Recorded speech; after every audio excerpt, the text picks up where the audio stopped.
Baik, assalamualaikum warahmatullahi wabarakatuh. Waalaikumsalam warahmatullahi wabarakatuh. Baik, ini pertemuan yang kedua dari saya ya. Eh, jadi nanti mungkin saya nggak full ya karena kondisi tubuh kurang fit. Jadi nanti kalau nanti ada batu-batu mohon dimaklumi ya. Eh, Baik, pada kesempatan ini saya akan menjelaskan ya terkait dengan penyakit virus pada ikan ya, sesi yang kedua, yaitu Myxovirus, Reovirus, Rhabdovirus, dan Birnavirus. Jadi seperti yang saya jelaskan sebelum-sebelumnya bahwasanya dalam penjelasan uh, genotype-nya ya, genotype atau uh, apa ya? Ya genotype. Kalau di bakteri kan ada namanya spesies ya. Genus langsung spesies. Nah, kalau virus ini sulit menjelaskannya ya. Sebenarnya umumnya spesies itu disebut dengan strain atau juga genotype. Jadi misalnya kemarin virus apa namanya yang virus ikan pada apa ya kemarin ya itu kan ada sampai empat strain ya atau empat genotype. Nah artinya penjelasannya itu tidak bisa satu pertemuan gini bahas semua itu nggak bisa ya. Jadi dalam satu genus ini mungkin ada beberapa strain-nya ya atau genotype-nya. Nah, jadi ini ada 4 lagi gitu ya. Jadi nanti mungkin kalian harus belajar sendiri ya, belajar mandiri ya. Jadi saya mencontohkan satu aja dari 4 genus ini. Nah, untuk lebih lanjutnya nanti boleh kalian kalau mau minta bahan mungkin saya kasih nanti ya. Saya sebenarnya sudah ada bahan-bahannya saja. Satu aja ini aja nggak mungkin nggak cukup gitu ya untuk dijelaskan. Itu baru satu genotype-nya atau satu strain-nya. Ini ada 4 gitu ya. Jadi eh, intinya itu nggak bisa semua didapatkan secara detail lah gitu ya bahasanya ya. Baik, ini kemarin udah kita bahas terkait dengan virus DNA dan virus RNA ya. Nah, pada hari ini ada tambahan nanti mungkin ke ke apa yang ISA virus ini ya. Yang ISA virus ini nanti mungkin penjelasannya akan lebih detail ya. Nanti kayak betanovirus dan yang lain-lainnya nanti mungkin bisa belajar mandiri ya. Nah, kita masuk ke materi yang pertama, slide yang pertama ya. Jadi ortomyxovirus ini terutama yang virus virus apa namanya yang tilapia tilapia lake virus. Nah, yang ini tilapia lake virus ini sebenarnya belum diteliti secara detail ya, secara detail terkait dengan genom-genomnya. Baru dideteksi terkait dengan berat molekulnya saja, berat molekul proteinnya. Nah, setelah saya baca-baca beberapa sumber gitu ya, baru ditemukan misalnya genom ini namanya pun belum dicari secara spesifik ya. Jadi baru tidak tidak muncul juga nama genom-genomnya apa gitu ya. Genom genom masing genom ini dia apa namanya mentranskripsi gen apa itu belum ada. Nah, yang paling lengkap itu di ini ya, di ISAF. ISAF ini adalah Infectious Salmon Anemia Virus. Nah, yang ISAF ini dia lebih lengkap ya. Dia bahkan sudah masuk ke dalam ortom ini ortomyxoviridae ini ya. Ortomyxoviridae sudah masuk dia, sudah lengkap dan sudah detail ya. Terkait dengan masing-masing gennya, protein-protein apa saja sudah lengkap gitu ya. Nah, kenapa nah seperti ini ya, seperti Orthomyxoviridae ini. Ini sudah ada sekitar 7 ya, 7 apa 8 ya. 7 atau 8 apa namanya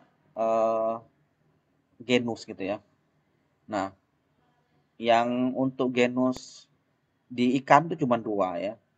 Yang Isavirus, nah yang satunya yang terbaru yang ini, yang Tilapia lake virus ini ya.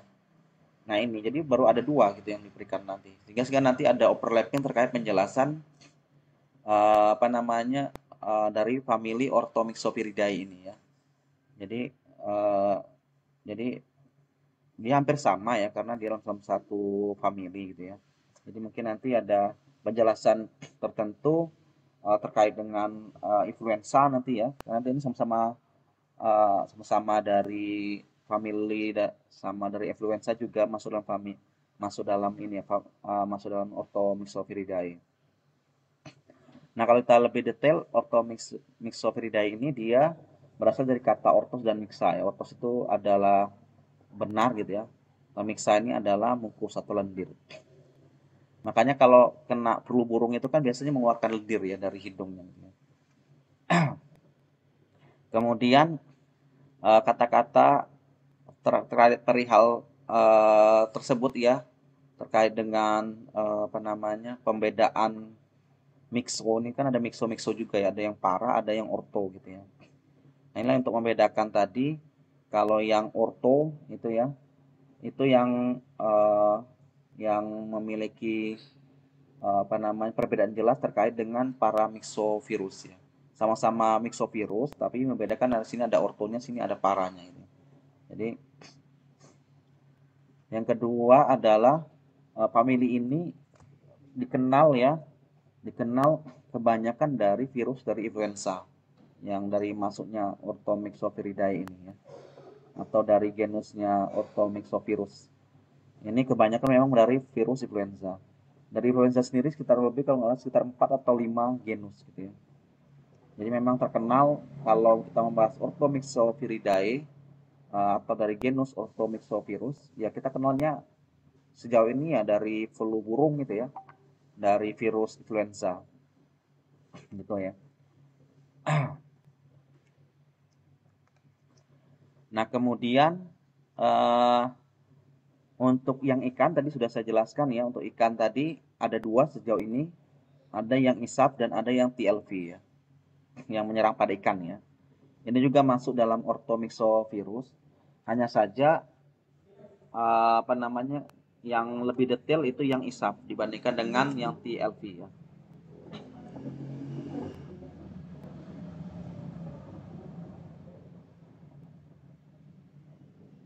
Nah, kemudian akhir-akhir ini ya, untuk awalnya memang ditolak ya yang isap ini apakah benar masuk dalam familinya Orthomyxopiridae.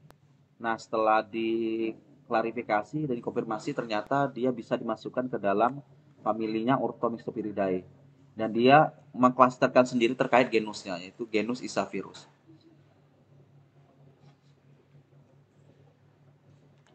Nah, tadi udah kita jelaskan ya, dia sudah tersedia secara lengkap ya terkait dengan apa namanya virus mana? Virus ISAP ini ya.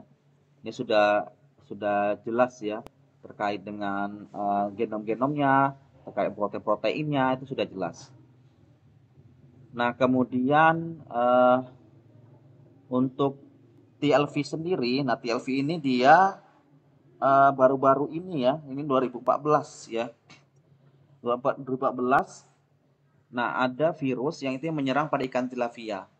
Nah, jadi kematiannya juga sangat massal gitu ya, terjadi di Israel. Kemudian ada juga di Ekuador dan juga ada di Kolombia. Nah, ada hal yang mendasar ya yang terkait membedakan antara genus atau virus TLV dengan virus yang lainnya. Nah, yang itu berada pada genomnya ya. Jadi genomnya di TLV ini itu ada 10 genom. Ya, ada 10 genom. Nah, yang lainnya itu ada 6 sampai 8 genom. Jadi TLV ini dia memiliki genom yang paling banyak dibandingkan genom dari virus atau genus yang lainnya. Ya. Dan dia memiliki genom yang bersegmen-segmen. Ya. Selanjutnya di ujung 5 dan 3-nya terdapat region non-coding. Ya.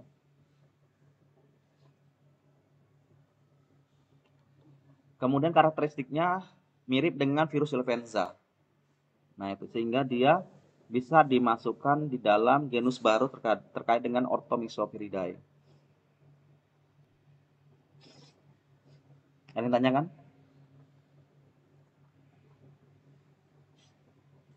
Sejauh ini belum. Belum ya? Baik. Nah, selanjutnya, nah ini saya sampaikan tadi bahwasanya untuk virus yang menginfeksi ikan itu ada dua saja.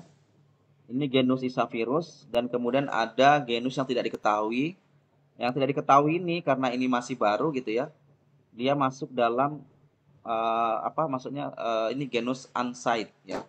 Jadi belum diketahui terkait dengan genusnya. Tetapi dia masuk dalam famili Orthomyxophyridae. Nah, spesies yang diserangnya adalah ikan tilapia. Ya, spesies yang diserangnya adalah ikan tilapia.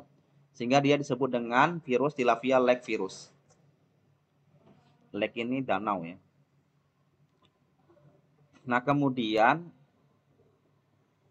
yang kedua adalah Issavirus. Issavirus ini adalah virus infeksius salmonik ya, anemia. Nah, ini adalah virus yang menyerang pada ikan salmon ya. Dan dia memiliki klaster sendiri ya atau genus tersendiri dibandingkan dengan genus-genus lainnya ya. Nah, untuk genus influenza virus ini ada 4 ya. A, B, C, D. Nah, yang dua lagi itu ada Togotovirus, kemudian ada Quaranza virus. Nah, ini jadi ada 4 jenis genus sebenarnya ya, yang benar-benar berdasarkan apa namanya, ada 4 ya. Pertama Unsight ini, kemudian Issavirus, Quaranza virus, kemudian Togotovirus, kemudian ada virus yang berasal dari burung ya, terutama atau dari unggas, yaitu influenza virus. Nah, ini juga terbagi-bagi lagi genusnya, ada yang A, B, C, dan D. Nah, di sini katakan totalnya sehingga menjadi 8 genus ya. Jadi 4 yang di luar dari unggas dan burung ya. Nah, yang lainnya itu dari ikan dan ini dari sebenarnya ada yang mengatakan dari ikan, ada yang dari burung yang Quaranza virus ini. Nah, begitu juga yang Togotovirus.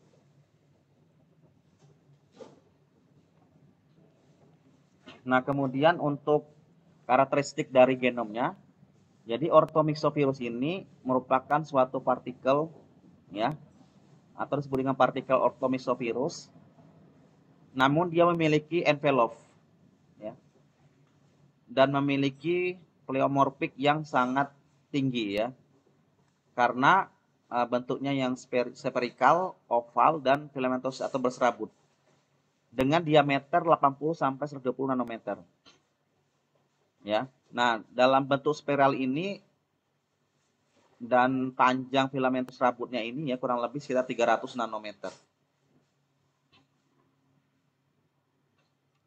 Nah, selanjutnya karakteristiknya ya, dia memiliki glikoprotein ya, permukaan glikoprotein yang sangat banyak ya. Jadi speknya dia banyak.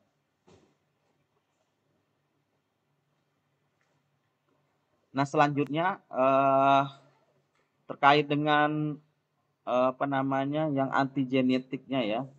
Jadi subtype antigenetiknya ini terutama di pada bagian ini ya. Bagian glikoprotein ya. Yaitu adalah di hemaglutininnya dan di neuramidasenya. Ini yang sejauh ini yang pada virus influenza dikenal adalah yang paling antigenik ya. Yang paling antigenik untuk dibuat vaksin biasanya. Nah, karena apa? Hemaglutinin dan neuramidase ini adalah dia yang berada di permukaan atau yang berada di envelope-nya. Yang berada di envelope-nya.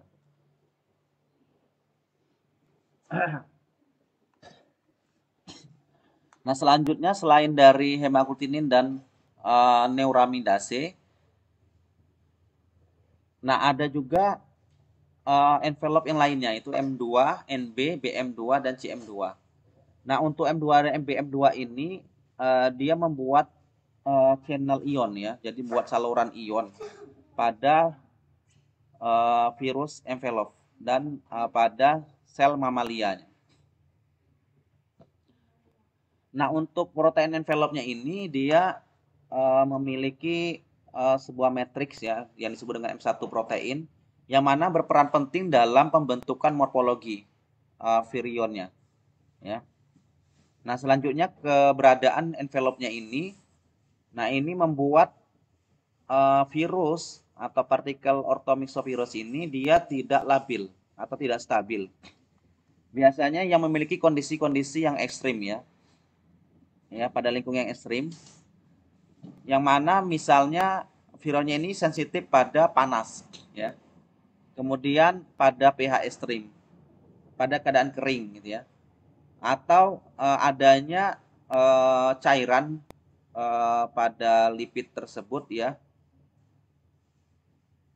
Misalnya yang lipid solvent ini dia akan sensitif terhadap beberapa larutan ether dan kloroform ya. Dan juga misalnya sodium deoksikolat dan sodium dedosil sulfat.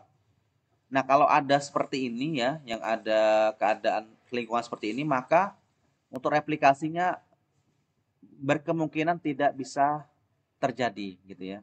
Dengan adanya keberadaan envelope tadi, karena envelope-nya sensitif ya. Sebenarnya keadaan seperti ini ya, yang keadaan panas ya, kemudian pH ekstrim dan yang lain-lainnya ini sebagai faktor pembatas berarti kan. Berarti ada kelemahan pada virus ini gitu ya. Maka dia tidak tahan panas ya. Kemudian pH-nya mungkin kalau pH-nya 7 atau pH-nya terlalu tinggi ya. Nah, kalau 7 normal ya. Kalau terlalu tinggi misalnya pH 1, 2 atau pH-nya 8 atau 9, maka dia tidak bisa berkembang gitu ya. Begitu ya. Nah, selanjutnya genom virus ini juga memiliki beberapa segmen, kemudian bentuknya linear ya. Nah, kemudian strain RNA-nya dia berbentuk single, kemudian memiliki negatif sense. Nah, dia membutuhkan RNA dependent RNA polimerase pada pada inangnya ya untuk melakukan replikasi. Nah, selanjutnya bergantung pada genus, virion ini memiliki beberapa jumlah segmen yang dimana total segmen terus kalau di total itu kan tadi ada 8 ya, ada 6, ada yang 8, ada yang 10. Nah, kalau di total itu jumlahnya sekitar 10 sampai 15.000. Nah, selanjutnya segmen ini biasanya terjadi pada partikel envelope sebagai nukleokapsidnya dengan simetris helikal, dan di ujung dari viral RNA ya ini memiliki bentuk segmen yang helikal ya, dan kemudian ada ikatan hervin pada bagian RNA polimerasi kompleks heterotrimetriknya, itu yang pada PB2, PB1 dan PA. Nah, selanjutnya molekul RNA-nya tadi ya dan bagian dari komplemen 5 dan 3-nya ini ya, pada sekuennya ini pada genus tersebut merupakan fungsi ya sebagai promotor ya. Saya ulangi ya. Jadi molekul RNA yang konsep ya, kemudian yang sekuen 5 dan 3 ini tadi, yang ujung 5 dan 3-nya yang komplemen yang komplemen juga ya. Itu merupakan promotornya ya. Berfungsi sebagai promotor pada replikasi vRNA-nya. Dan juga berfungsi sebagai transkripsi pada polimerasi vRNA-nya. Kemudian untuk region non codingnya ya, termasuk messenger RNA-nya ya. Nah, dan bagian dari packagingnya atau pengemasan signal pada virus, perakitan virus ya. Saya ulangi ya. Jadi untuk region encodingnya ya, termasuk mRNA, polidenilasi, signal, dan bagian pengemasannya. Itu tujuannya adalah untuk perakitan virus.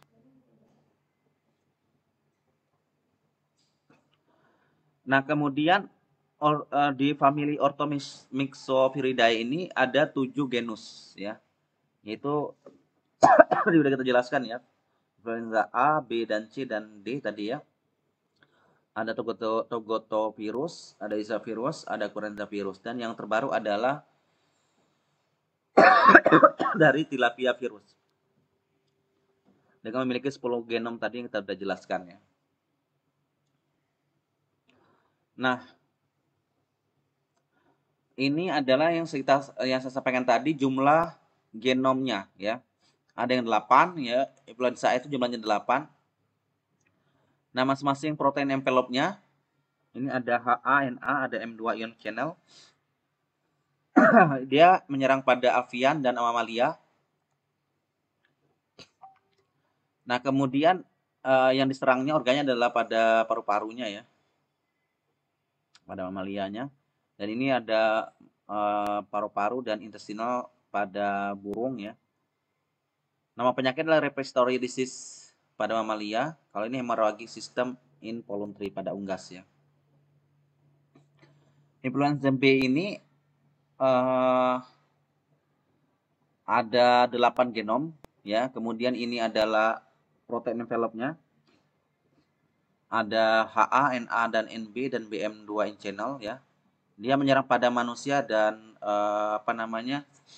pada seal ya. Kemudian nama penyakitnya adalah respiratory disease. Kemudian dari influenza C, ini genomnya ada 7.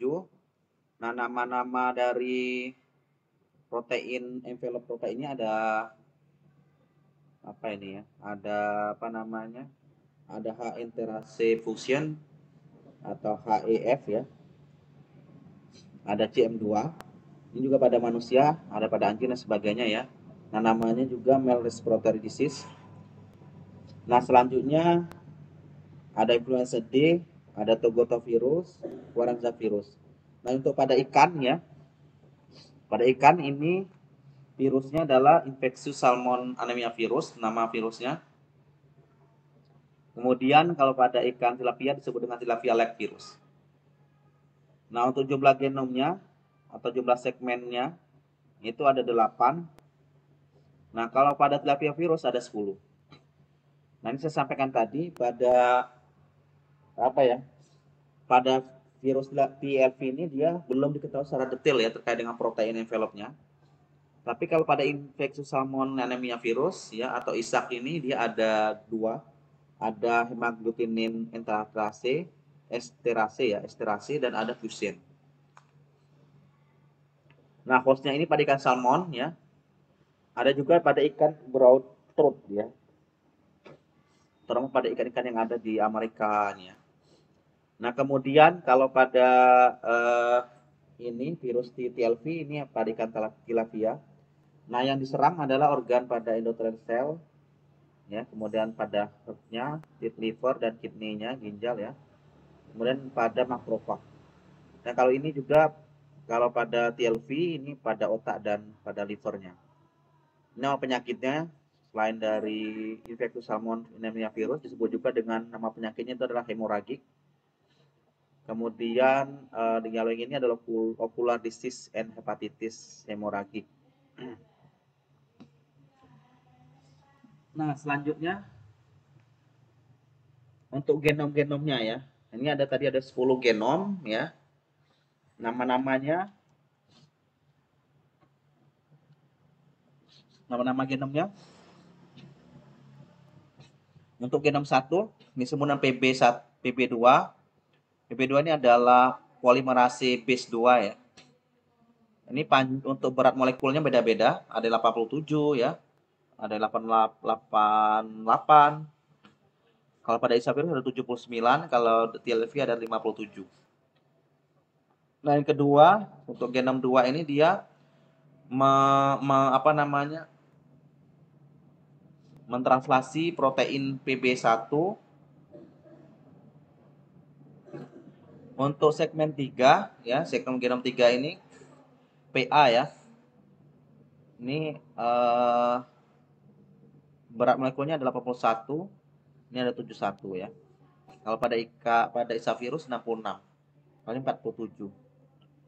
Kemudian yang segmen genom 4 ini ada hemaglutinin ya, ini di sini 88, panjangnya ada, kalau yang pada ikan ada 65 dan 38. Kemudian yang segmen 5 ini NP ya. Selanjutnya NP ini nukleoprotein ya, kalau NP. Kemudian kalau apa? Kalau yang segmen 6 ya, ini ada Na. Jadi apa namanya, yang Na ini kalau kita lihat di sini ya,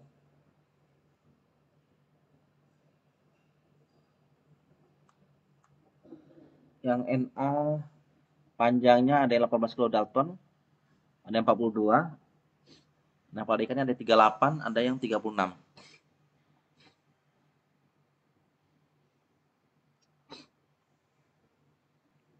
Kalau Na ini adalah neuraminidase ya, neuraminidase.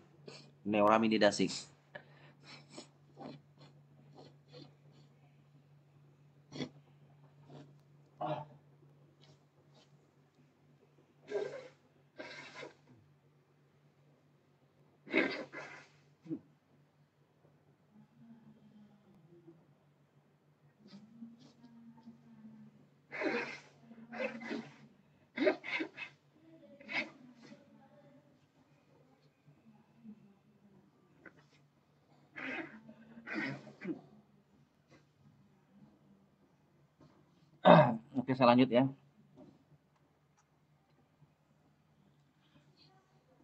Nah, kemudian Na tadi neuraminidase. Kalau PA tadi ini yang PA ya. PA ini adalah polimerase asidik protein ya. Kemudian kalau M1 ini matriks 1 yang disandinya. Kemudian kalau yang segmen genom 8 ini adalah yang apa, yang NS ya. NS ini adalah non struktural ya, protein non struktural. Yang lainnya absen ya, tidak ada. Nah, kecuali pada isavirus ada ya. Nah, 910 ini khusus untuk yang ikan tilapia atau virus yang TLV.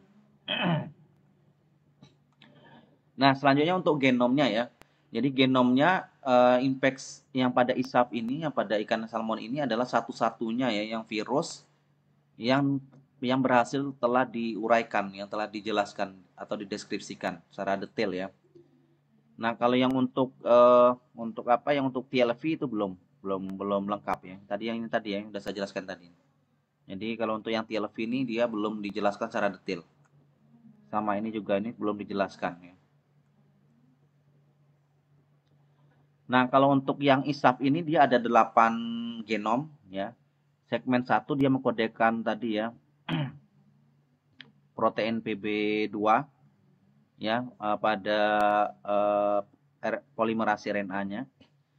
Yang segmen PB ini ya, polimerase base 2. Kalau segmen 2 ini mengkodekan polimerase base 1.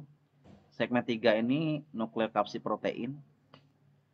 Kemudian kalau segmen 4 RNA polimerase PA, polimerase asidik. Nah, kemudian kalau segmen 5 ini ya, ini asetil koloniesterase P3 atau untuk fusion proteinnya. Segmen 6 adalah hemaglutinin. Segmen 7 ini protein P4 dan P5, dan segmen 8 adalah untuk protein P6 dan P7. Nah, untuk P4 dan P5, nah P4 dan P5 ini segmen 7 ya berarti ya. Ini adalah dia merupakan apa ya? Mirip atau sama dengan bagian dari protein M1 dan M2 pada influenza virus. Jadi P4-nya ini mungkin mirip dengan membran protein M1 matriks 1 pada virus influenza. Dan P5-nya ini mirip dengan matriks 2 pada virus influenza. Sedangkan protein P6 dan P7 ya, ini dihubungkan dengan protein non-struktural NS1 dan NFF pada virus influenza. Nah, selanjutnya untuk hemaglutininnya ya, dia mengaglutinasi pada sel darah merah pada ikan. Kalau pada mamalia ini sel darah merah pada mamalia. Nah, kemudian untuk analisis sekuen komparatifnya itu telah diteliti ya, terutama pada gen polimerase B1 dan dan pada member yang lainnya ya, pada genus lainnya dalam satu famili ya. Nah, ternyata menunjukkan bahwasanya yang ISAF ini yang dia masuk dalam genus yang baru, yaitu adalah genus Isavirus namanya. Jadi kalau ada pertanyaan gitu ya, mengapa genus Isavirus ini dia memiliki genus tersendiri, yaitu alasannya ya. Setelah dianalisis menggunakan gen PB1 ya, kemudian dilakukan juga uji hemaglutinin ya, dia bisa menginfeksi atau melisiskan sel darah merah pada ikan dan juga pada mamalia ya. Sedangkan genus selain Isavirus itu dia tidak bisa melakukan aglutinasi pada sel darah merah pada ikan. Itu yang membuat virus ini dia masuk dalam genus yang baru. Jelas, Dek? Semuanya? Halo?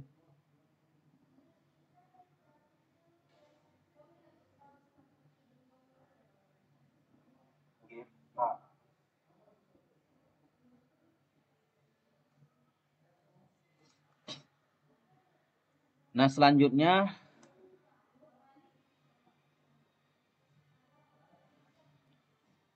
ada analisis perbandingan ya, perbandingan terkait dengan fungsi proteinnya yang segmen 5 ini dan pada gen hemaglutinin ya. Hemaglutinin berarti segmen 6 dan segmen 7 berarti ya.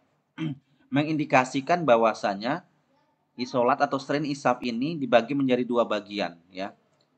Nah, ternyata setelah dilakukan uji lanjut ya, atau setelah di sequencing, dilakukan homologi ya, ternyata dia ada terpisah ya, bagian subtype, bagian Amerika yang North ini dan bagian Eropa.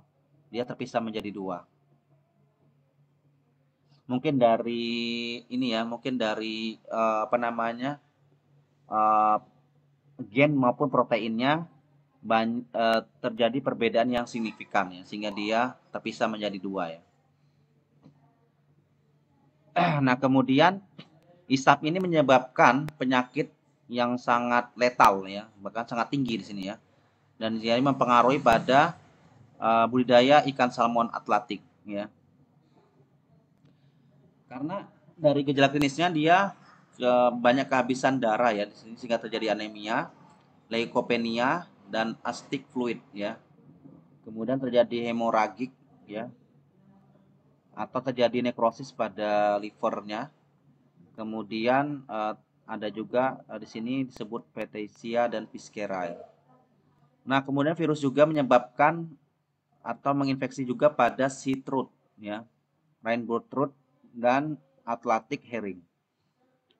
Jadi gitu ya. Jadi tidak hanya salmon tetapi juga ada 3 jenis lainnya, sea trout, rainbow trout dan Atlantic herring.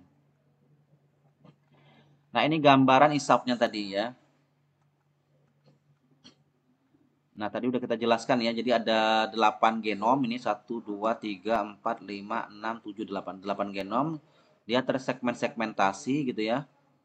Nah, ini adalah glikoproteinnya, sangat banyak ya. Kemudian ini ion channelnya ya. Jadi ini masuk ion-ion melalui sini ya. Melalui ini. Nah, yang ini spike ini adalah reseptornya ya. Nah, ini hemaglutinin ini adalah reseptornya. reseptor-reseptornya. Nah, ini fusionnya, fusionnya. Kemudian ini adalah polimerase kompleks. Ya. Nah, ini adalah matriks M1. Kemudian ini adalah nukleoprotein. Nukleoprotein ya, berarti yang untuk menyandi yang proteinnya ya.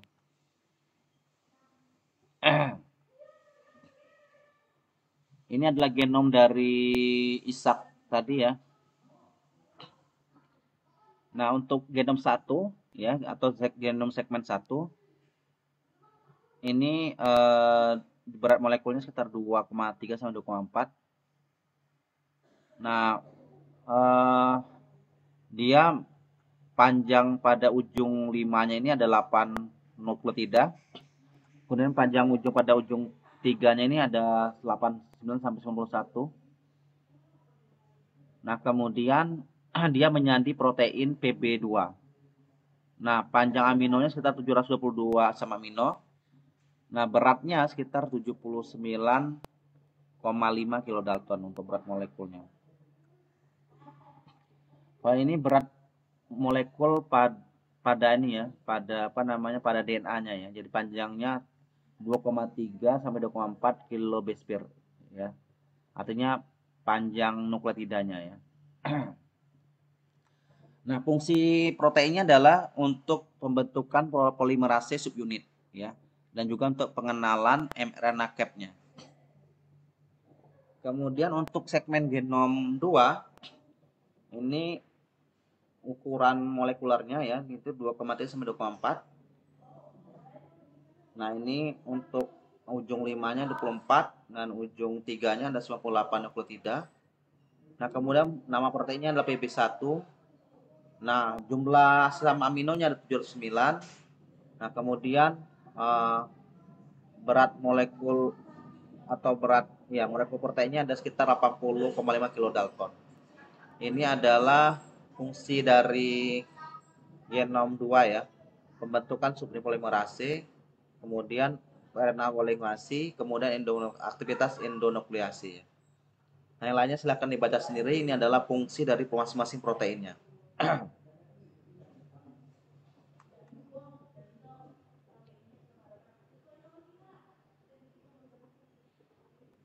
Nah, kemudian yang penting juga menurut saya yang di sini ada yang di segmen genom 8 ya. Nah, yang genom 8 itu ternyata dia di segmen 8 ya untuk melakukan pembentukan tunasnya ya, pembentukan tunas baru atau virion terbaru atau anakan virion yang baru. Ini pada segmen 8. Yaitu dia juga pembentukan matriks protein juga. Kemudian untuk melakukan regulasi pada nuklear RNA. Ya, kemudian yang di matriks yang di genom 8 juga ternyata ada ion channel juga. Nah, di sini juga virus ini melakukan uncoating ternyata butuh genom segmen 8. Dan untuk perakitan juga ya.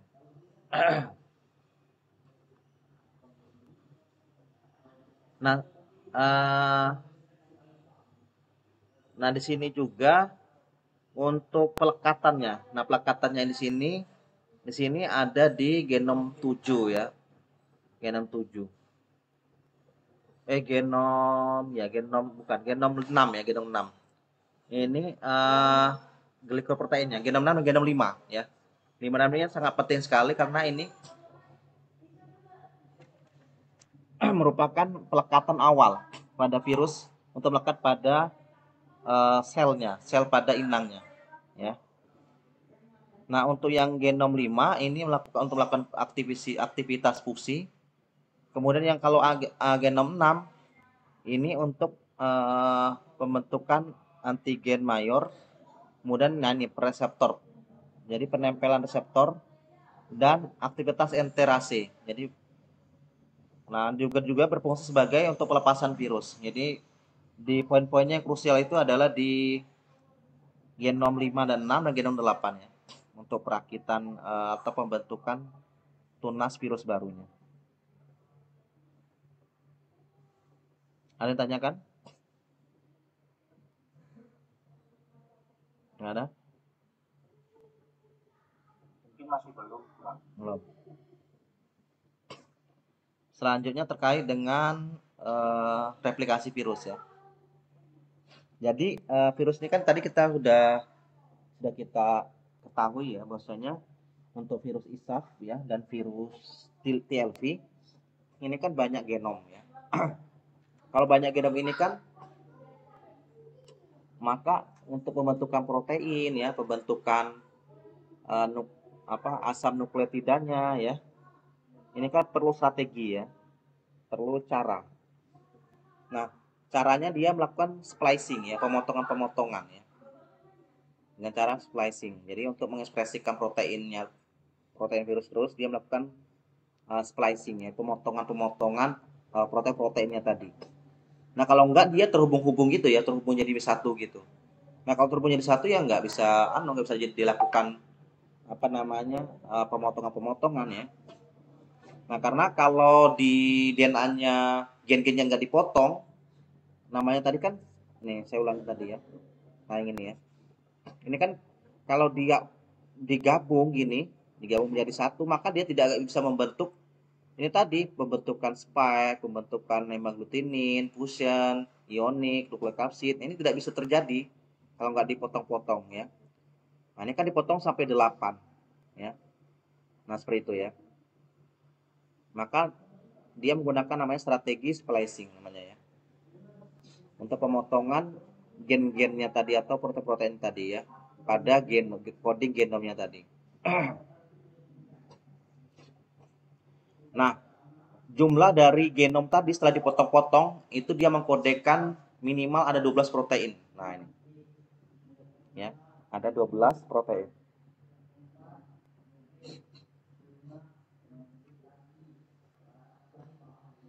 Pertama, untuk 5 genom segmen yang pertama ini dia mengkodekan satu protein. Ya. Nah, kecuali pada virus influenza ya. Influenza A itu di mana beberapa strainnya dia memiliki 2 segmen ya untuk mengkode protein yang keduanya. Itu PB1F2. Nah, ini panjangnya kurang lebih 11 sampai 90 asam amino. Yang ketiga protein PB1 NPN 40 dan 700, ini panjangnya 718 asam amino. Ternyata fungsi dari PBF2 ini ya dengan berbagai panjang tersebut dan sekuen asam aminonya, kemudian penempatan selulernya ya, selanjutnya fungsinya itu sebagai apoptosis pada promotor ya, kemudian meningkatkan inflamasi, kemudian untuk meregulasi atau mengatur aktivitas polimerase pada virusnya tadi. Nah ini setiap strain ya itu berbeda-beda ya dalam melakukan fungsi dari PB1F2 ini. Di mana hasilnya ini membuat adanya tingkat patogenicity-nya ini menjadi spesifik ya. Nah, kemudian untuk segmen yang genomnya yang kecil-kecil tadi dia mengkodekan 1 sampai 3 protein. Nah, ini juga melakukan cara splicing dan bisistronic mRNA ya. Saya ulangi ya, kalau tadi itu ada strategi splicing, hanya splicing ya. Kalau yang ini untuk yang genom yang kecil-kecil ini dia menggunakan 2 strategi ya. Ya, dengan cara splicing dan yang kedua adalah dengan bikistronic ya. Bikistronic mRNA. Nah, kemudian fungsi dari protein orthomyxovirus ini sudah dijelaskan pada tabel 9 tadi ya. Pada tabel yang kita jelaskan tadi secara bersama. Nah, kemudian strategi replikasinya ya. Untuk strategi replikasinya dia mirip dengan virus influenza. Resemblance ini mirip dengan virus influenza. Nah, pertama-tama ya pertama-tama dia melekat menggunakan hemagglutinin protein ke hostnya, ya, ke reseptor hostnya yang dinamakan dengan asam sialik. Ya, jadi saya ulangi ya. Jadi HA protein ini dia akan menempel di sialik, asam sialik ini, ya. Nah, pada uji hemaglutinasi ternyata eritrosit, ya, dari beberapa spesies ikan itu mengindikasikan bahwasannya HA proteinnya ini, ya, dia menempel pada asam sialik, ya, pada reseptor asam sialiknya, pada permukaan selnya, ya. Jadi ujinya ternyata benar, ya, bahwasanya HA protein ini menempel pada asam sialiknya. Nah, tadi dilakukan uji hemagglutinin ternyata benar, ya, dia menempel pada reseptor asam sialik pada permukaan selnya.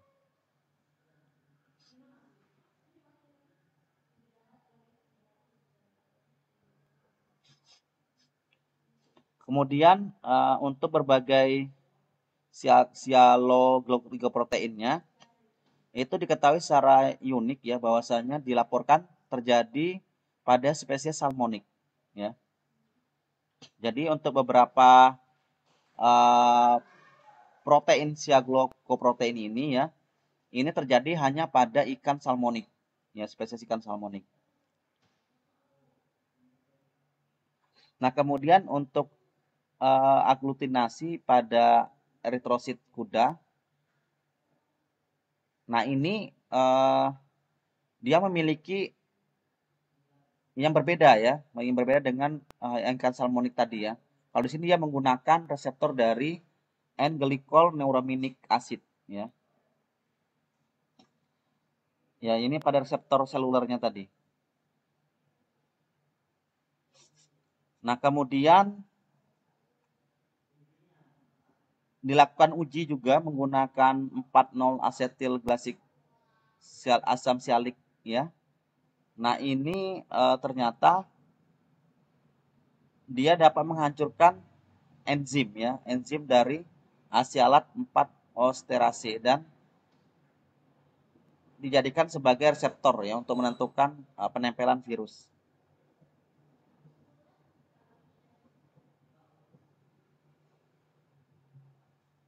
Nah, selanjutnya dari Isaac H protein ini dia mengkodekan pada segmen yang ke-6, yaitu sebagai H enterase.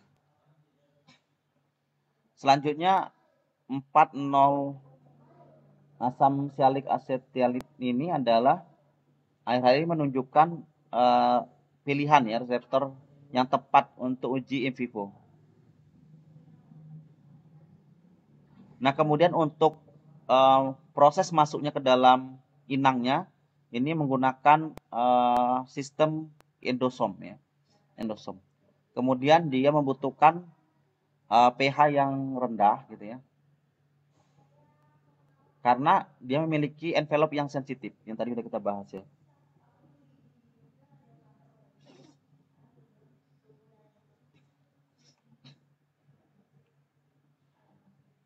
Nah, kemudian untuk infeksi pada siklus infeksi, ya, pada sel ikan. Nah, kemudian di sini juga termasuk translokasi virus ribonukleoprotein kompleks pada nukleus dan translokasi dan replikasi genoviral pada nukleus.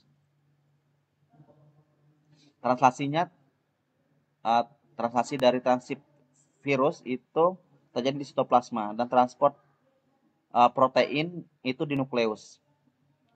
Kemudian permukaan GP ini tadi menuju sekretori di endokulum retikulum, ya.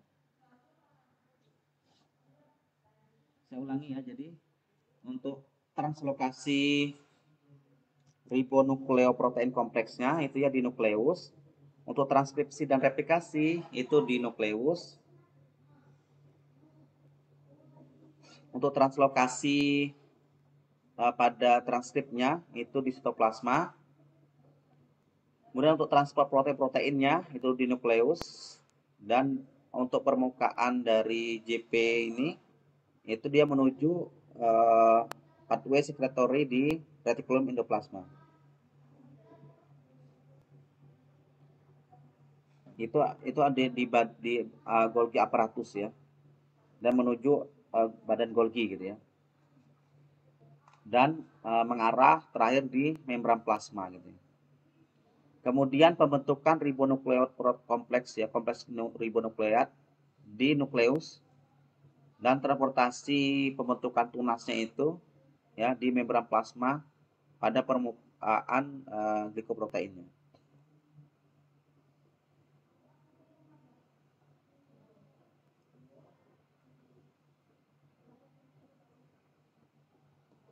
Nah, kemudian hal yang berbeda ya, tidak seperti virus influenza, pemotongan HA protein tidak terjadi di ISAP ya.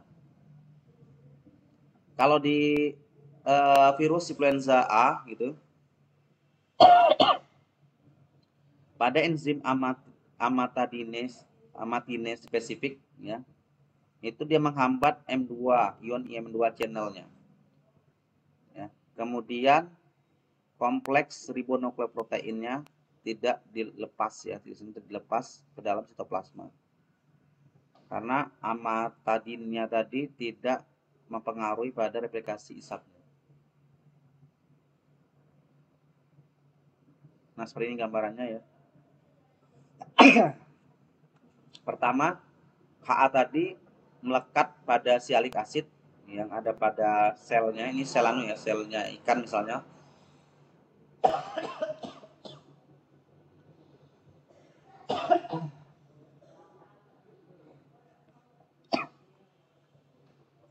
Ini asam sialiknya ya, reseptornya. Ini melekat dengan glikoprotein. Ini HA tadi, HA pada virus misalnya ISAP tadi. Jadi ini menempel dulu. Nah, setelah itu dilakukan dengan proses namanya endosom. Dia masuk menggunakan membran plasmanya ini tadi ya, membran plasma dari selnya tadi. Nah, kemudian terjadinya uncoating ya, uncoating. Kemudian dilepaskanlah genomnya, 8 genom tadi. Kemudian beberapa masuk ke dalam nukleus ya. Nukleus ini genomnya tadi 8-nya ini. Bukan beberapa, maksudnya semua ya. Semua dari genomnya masuk ke dalam nukleus. Nah, dari nukleus ini terjadi dua transkripsi ya. Pertama, transkripsi pembentukan protein-protein. Yang kedua adalah pembentukan genomnya. Nah, untuk pembentukan proteinnya ini dia menggunakan di sini ribosom untuk mentranslasinya ya. Dan kalau sudah terbentuknya genom-genom 8 ini, maka segera ditranslokasikan ke membran plasma yang berada di sitoplasma. Gitu ya. Nah, selanjutnya ada beberapa dari genom ini ya. Nah, ini terjadi di reticulum endoplasma ya, terutama untuk spike-nya. Untuk pembentukan spike-nya. Nah, ini kalau sudah terbentuk ya, maka akan dilepas menuju membran plasma. Ya. Nah, selanjutnya untuk protein-protein lainnya misalnya PB2, PB1, NP, NP1, NP, NP, MN ini yang berupa protein ini dibentuk di sini ya. Nah, selanjutnya kalau sudah jadi ya, akan dilepaskan menuju nukleus ya, dan menuju sitoplasma. Jelas atau kurang jelas? Bisa ya menjelaskan kalau ujian?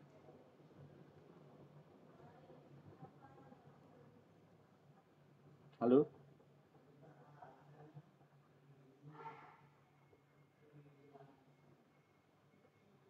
Halo? Pada kemana ini anak-anaknya? Cukup jelas, Pak. Jelas ya, bisa ya jawab ujian ya?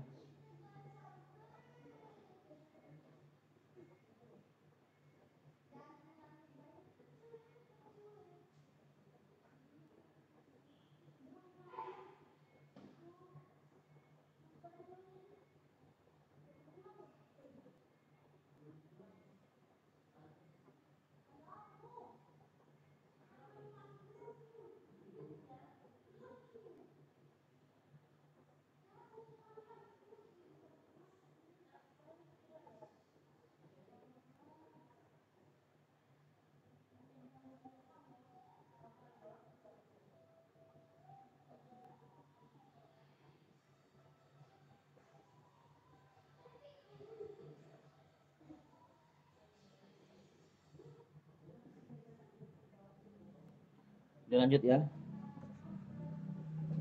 Nah, di sini kita lihat ya. Nah, di sini kita lihat hasil dari buddingnya. Ini budding ya. Nah, ini budding. Ini tunas yang baru. Nah, ini kelihatan ya. Jelas nggak nih dari membran plasmanya? Kelihatan deh kira-kira. Kelihatan nggak? Pembentukannya kelihatan ya? Apa kurang jelas? Halo?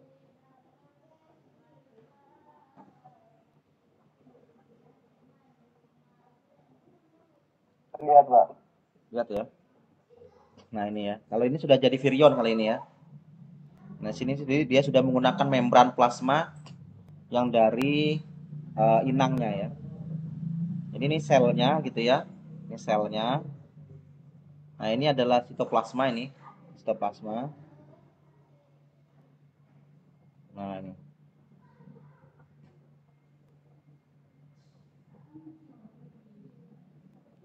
Nah, kemudian untuk manifestasi klinikalnya ya. Jadi gambaran klinikal dan epidemiologinya. Nah, dari gejala klinisnya dia pertama kali itu ya sebenarnya itu menyerang ikan salmon ya, salmon atlantik. Nah, karena di sini kalau sudah terjadi pembentukan virion-virion baru gitu ya, maka dia akan kehilangan banyak darah ya, sehingga dia kekurangan darah ya. Nah, kalau udah kekurangan banyak darah yang mengalir gitu ya, atau terjadi hemoragik atau terjadi nekropsi, maka dia akan aroksia atau kekurangan oksigen. Jadi kekurangan oksigen ya. Nah, kemudian lesu gitu ya. Nah, anemia ini kekurangan darah. Dan ini sifat apa ya? Sifat yang terjadi ketika virus ISAP ini dia menyerang ikan salmon. Nah, kemudian kematian terjadi di keramba jaring apung ya. Nah, di sini pertama dia dari 0 dulu ya, kemudian meningkat sampai 90 derajat. 90 derajat, 90% gitu ya. Kematiannya. Nah, kalau diuji infeksi ya secara in vivo ini mencapai 100%.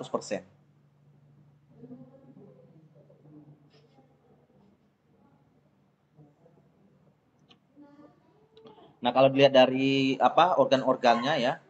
Nah, kalau dari mata itu terjadi eksopetalmia. Nah, itu matanya keluar gitu ya, seperti matanya keluar. Dan juga ada pendarahan di daerah matanya. Kemudian pucat pada insang ya, dan karena terjadi anemia tadi ya. Dan juga terjadi juga pendarahan gitu. Nah, kemudian ada kongesti pada gut ya, pada pencernaannya ya, atau pada ususnya. Kemudian juga terjadi pembesaran di sini pada liver dan spleen. Terjadi hemoragik dan kemudian terjadi membran lining dan abdominal capacity. Nah, kemudian kalau ini juga terjadi lesi pada histopatologinya itu termasuk ulcer ya. Ulcer itu seperti memborok gitu pada mukosa intestinalnya dan terjadi hemoragik dan borok ya pada intestinal mukosa. Kemudian juga terjadi nekrosi pada liver dan hepatosinnya. Nah, kemudian juga ada eritropagositosis pada bagian spleen dan kidney. Nah, ini juga yang lain-lainnya juga terjadi kongesti nekrosis pada tubular ya. Dan kemudian di sini ada vessel pada pelimentalnya dan laminal branchesnya ya. Terjadi kongesti. Kemudian untuk hostnya ya, untuk hostnya ini, nah dia kalau pada ikan salmon begitu yang fatal dan terjadi sangat jelas infeksinya ya. Dia hampir mirip sama kayak flu burung ya, flu burung yang pada virus influenza burung atau avian atau pada unggas ya, mirip ya terjadinya. Nah, kemudian Di sini ada juga melakukan infeksi secara eksperimental ya pada Oncorhynchus ya, kemudian pada Arctic char dan herring. Ini menghasilkan terjadi juga infeksi subklinis ya. Nah, ini juga berarti selain pada ikan salmon gitu ya, juga terjadi pada bisa juga menginfeksi pada ikan herring, kemudian Arctic char dan Oncorhynchus ini tadi ya.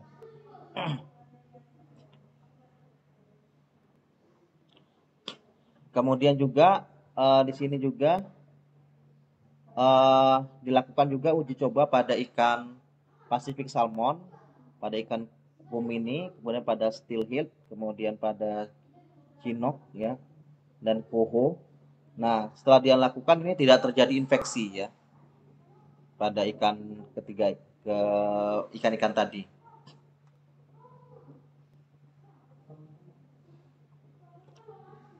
Nah, kemudian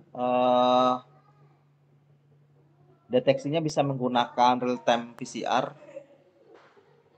Nah, selanjutnya untuk spesies ikan lainnya ini terjadi penyakit yang secara klinis ya, dan juga menyebabkan kematian pada ribbon throat dan amago throat. Dan ada juga di sini adalah indigenous fish ya, dan Ocorhynchus massow macrotomus.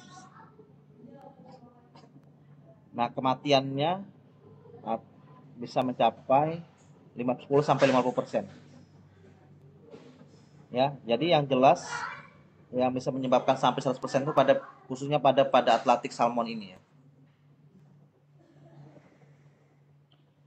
Nah, selanjutnya untuk kematian secara kumulatif ya bisa mencapai 95%, dan 20% itu terjadi secara injeksi pada ikan salmon Atlantic, pada amago trout, dan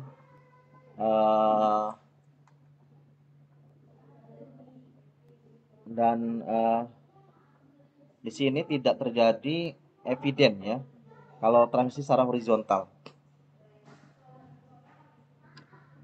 Nah, selanjutnya untuk uji coba terhadap terhadap di sini dikatakan ya pada non salmonik ya. Ini dia kalau pada non salmon ini dikatakan di sini ya, bahwasanya dia menggunakan seluler ya, reseptornya lebih dari satu ya, more than one cellular receptor.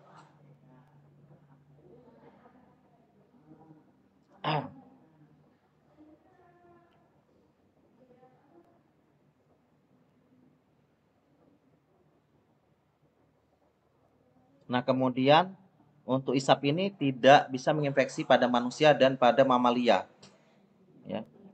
Begitu juga pada pH 4 ya, 4,5. Di bawah 4,5 ini tidak terjadi tidak aktif ya, atau replikasi tidak terjadi. Apalagi di bawah pH 2 ya, tidak bisa terjadi replikasi virusnya. Nah, kemudian untuk suhu itu tidak terjadi replikasi pada suhu 25 derajat Celcius atau bisa di atasnya.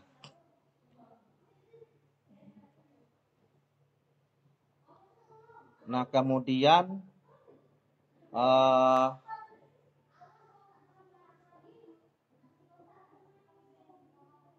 dan juga tidak mampu ya melakukan replikasi pada sel manusia. Jadi itu ya. Jadi makanya tadi ISAF ini ya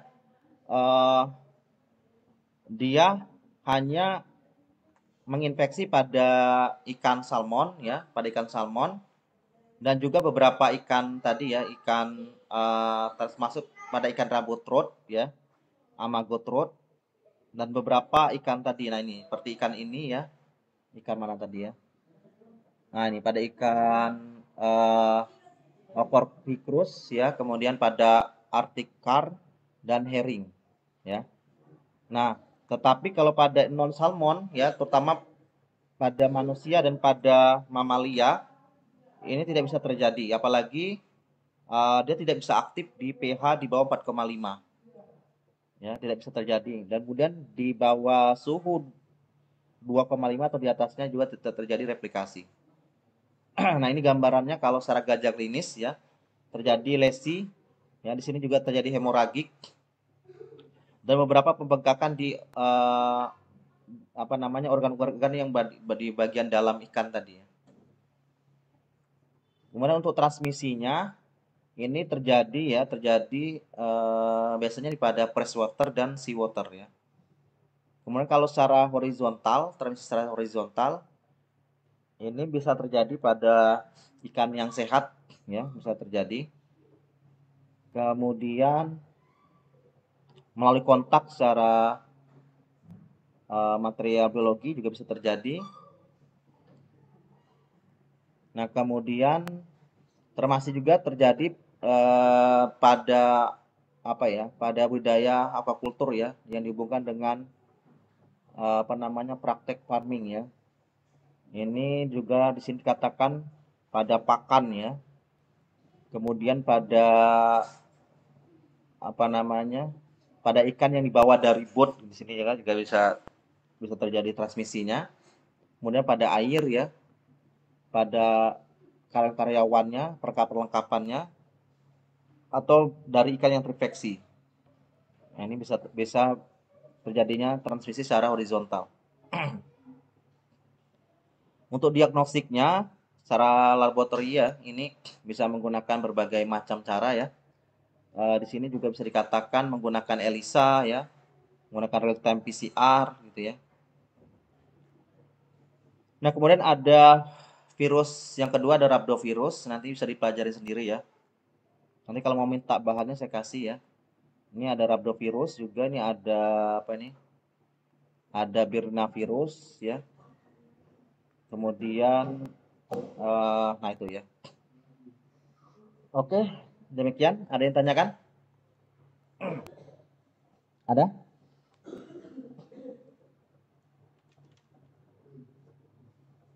Nggak ada? Halo? Masih belum, Pak. Kalau nggak ada saya tanya nih, ya. Ya, bisa, ya? Saya izin tanya, Pak. Oh, tanya jadinya, ya. Gimana? Tadi kan untuk ya, bisa virus itu kan menyerang ikan salmon dan untuk menyerangnya kan di bagian sel darah, Pak. Nah, apakah ada ciri khusus ketika ikan salmon tersebut terkena bisa virus, Pak? Misalnya mungkin terjadi penggembungan pada tubuh ikan. Terima kasih. Ya, tadi kan ada gambarnya, ya. Jadi dia kalau secara gejala klinis, ya. Jadi untuk melihatnya dia dengan deteksi, ya. Kali itu kan diagnosa namanya, ya. Kalau diagnosanya bisa dilakukan secara secara gejala klinis. Gejala klinis tadi kan tadi, ya, matanya eksoptalmia. Eksoptalmia itu matanya seperti keluar, ya. Yang kedua terjadinya hemoragik, ya. Hemoragik. Kemudian seperti ada merah-merah gitu, ya. Kemudian terjadi nekrosi, ya. Kemudian di bagian dalamnya tadi, bagian dalamnya terjadi pembengkakan, baik liver, ya, ginjalnya, gitu, ya, terjadi pembengkakan. Itu secara gejala klinis, ya. Kemudian juga kita bisa mendeteksi menggunakan menggunakan PCR, ya. Terutama gen PB1 kalau nggak salah tadi, ya, PB1. Ya, menggunakan polimerasi B1. Itu, ya. Ada lagi? Baik, Pak. Terima kasih. Sudah, ya? Sudah? Cukup? Kalau cukup kita absen dulu, ya.